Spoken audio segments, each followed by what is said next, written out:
Жаны жайсаң жақсыларым, қайырлы түн болсын. Келесі күнді аралап атқан таңымызды көруді нәсіп етсін. Ұйқым ашылып кетті, ертерек демалайын деп ойлағам. Оның да бір әдемі себебі бар. Кеше парақшамда жариялаған болатынмын. Ақбаян менің сіңлім, бауырым, Италиядан алып келген студент қыздың сыйлығын мен өздеріңізбен бөліскен болатынмын. Осы сыйлықты беріп жатқанда өздеріңіз көргендей, ішінде не болды? Дубайский шоколад деп шулап кетіп едік қой, сол сияқты Италияның мықты бренд шоколады бар ішінде. Итальяндық арахис күшті тамаша дәмін татсын деген шығар. Таза Италияның брендовый арахисовый шоколадтарын алып келді. Және де мына Венецияның тарихы, артына автограф қалдырмадым деп айтады Ақбаян. Неге десеңіз, мүмкін сіз біреуге сыйлайтын бір сәт болып қалар деп. Мен айтам, жоқ, мен соңғы кезде бір нәрсені түсіндім. Өзіме берген бір беторамал болсын, достарым, туыстарымның берген сыйлығын мен ешкімге бере алмайды екенмін.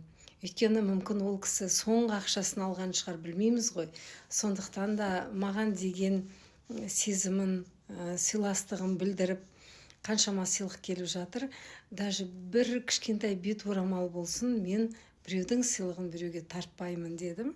Сондықтан да Ақбаян жаным сол мына Венецияның, Италияның тарихы бар, қаншама ғасырлар бойы келе жатқан нұсқамасы, енді оны асықпай көретін болам.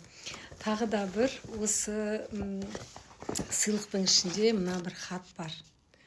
Айсұлу ханым, Айсұлу апам деді, Айсұлу тәтем деді, енді осы хатты оңашада қалғанда оқисыз деген.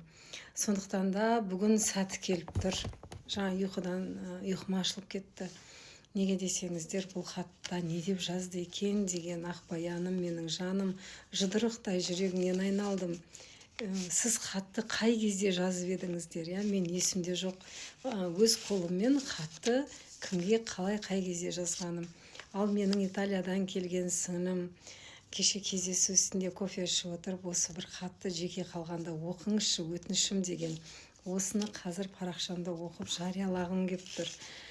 Кішкене ғана жұдырықтай жүрегімнен айналдым, Ақбаян жаным, бақытты бол. Қазір оқып парақшама салып қоям. Бәрі де бүгінгі күн, ертеңгі тарих. Сондықтан да мен барлығымен оқырмандармен, көрермендермен бөлісемін парақшамда. Парақшамнан алыс кетпеңіздер.